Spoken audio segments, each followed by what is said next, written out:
Dans une vidéo que j'avais réalisée il y a quelque temps, l'un d'entre vous m'avait posé une question concernant l'enregistrement longue durée lorsqu'on fait du vélo et notamment des randonnées cyclables. Alors cette vidéo, elle est prévue dans les prochaines semaines et même peut-être un peu plus tard dans l'été, lorsque j'aurai effectué le test grandeur nature et puis le sujet dans des conditions réelles d'utilisation.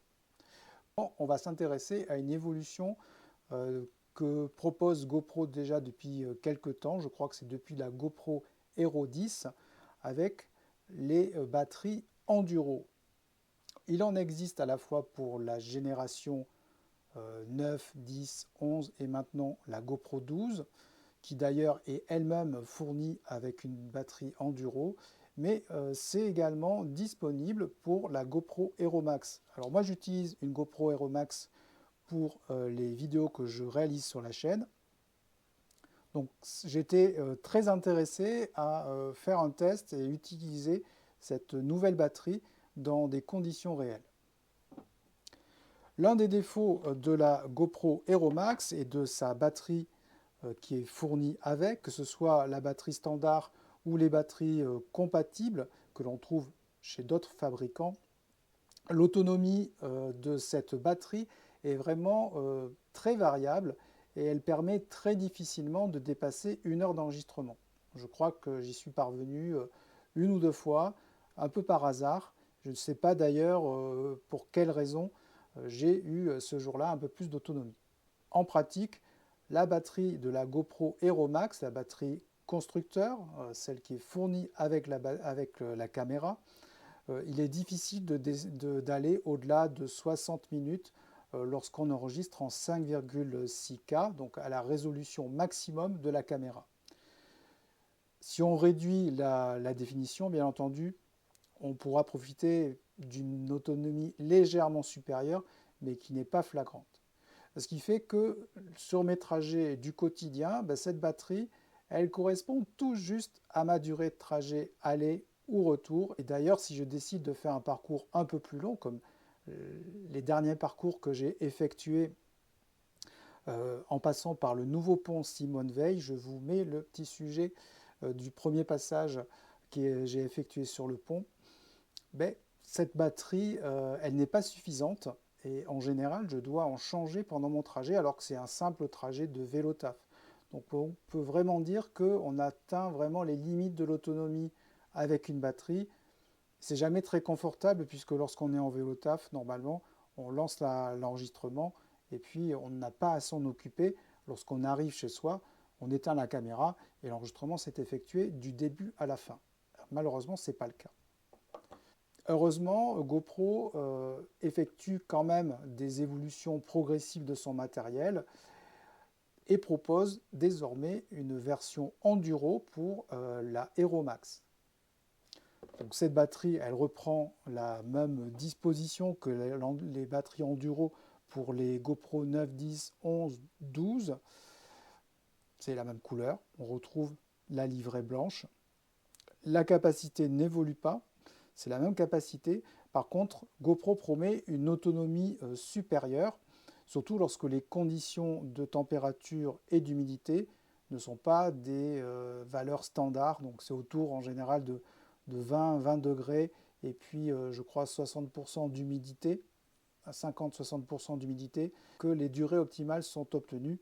En pratique, ça n'arrive pas souvent, notamment sur notre région de Bordeaux, où on a quand même tendance à avoir beaucoup d'humidité, c'est à peu près 200 jours de pluie par an, et puis l'été, il fait vraiment très chaud. On approche très très souvent, même si cette année, on n'est pas vraiment dans ces standards de température, très facilement les 35 degrés, voire 40 degrés au soleil, ce qui fait que le matériel, il chauffe énormément.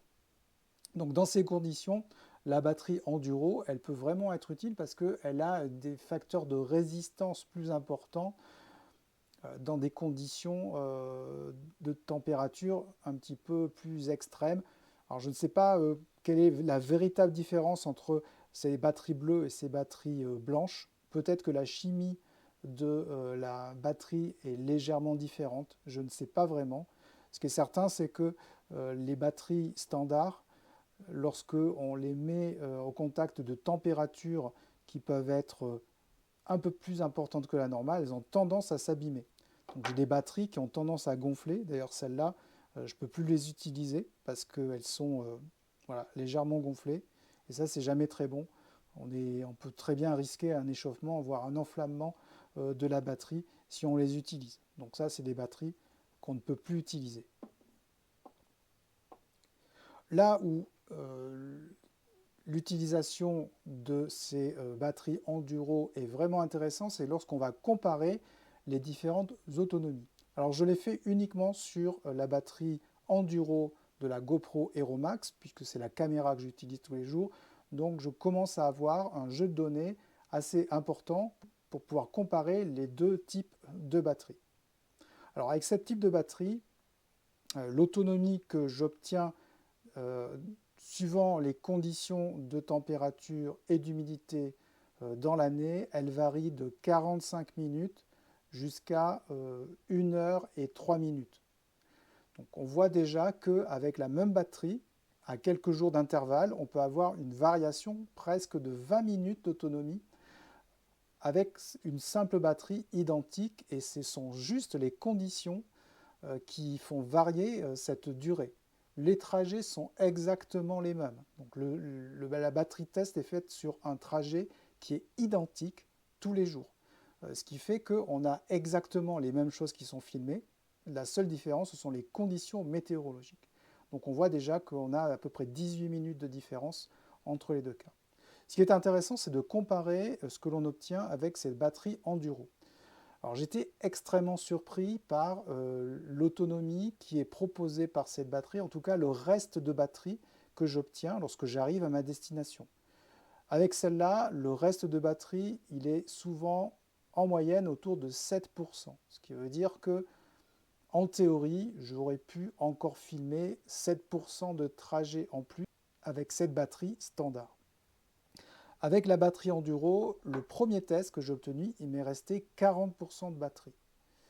Et lorsque j'ai effectué les mesures suivantes, je suis arrivé grosso modo autour de 30-35% de batterie sur mon trajet type, qui est de l'ordre de entre 52 et 54 minutes de trajet. Ce qui veut dire qu'on a une réserve d'enregistrement qui est de l'ordre de 30% en plus que ce que j'obtenais avec celle-là. Ça, c'est la théorie.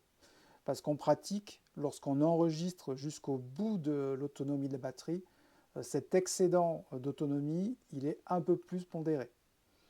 C'est-à-dire que cette batterie enduro, lorsque je suis allé au bout de l'enregistrement, je suis arrivé en moyenne autour de 1 heure et 10 minutes. Ce qui fait qu'on a en moyenne autour de 15 minutes d'enregistrement en plus avec la batterie enduro.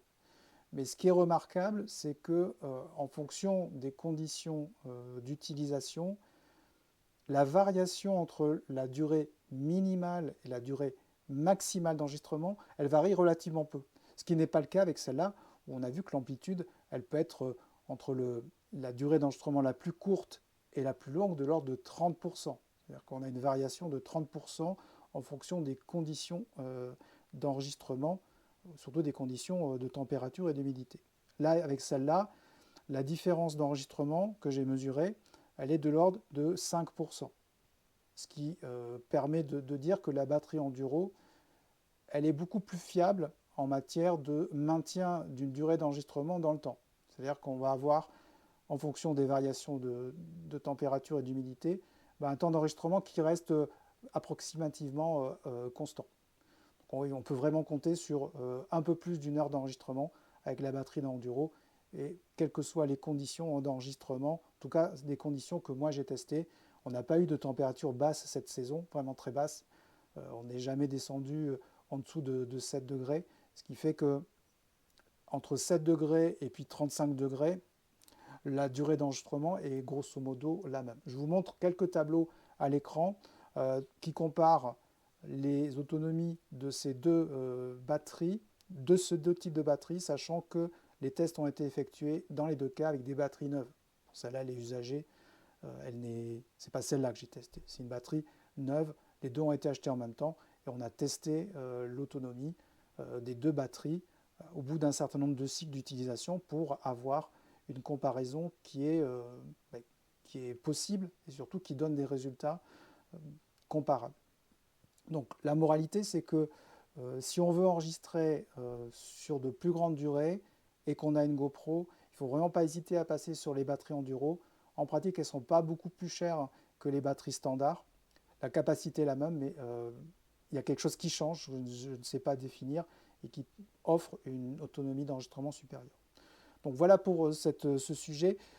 N'hésitez pas à réagir si vous-même vous utilisez ces batteries et vous n'avez peut-être pas exactement la même restitution que celle que je fais. On en discutera dans les commentaires. C'est désormais terminé dans cette vidéo et on se retrouvera très prochainement sur la chaîne.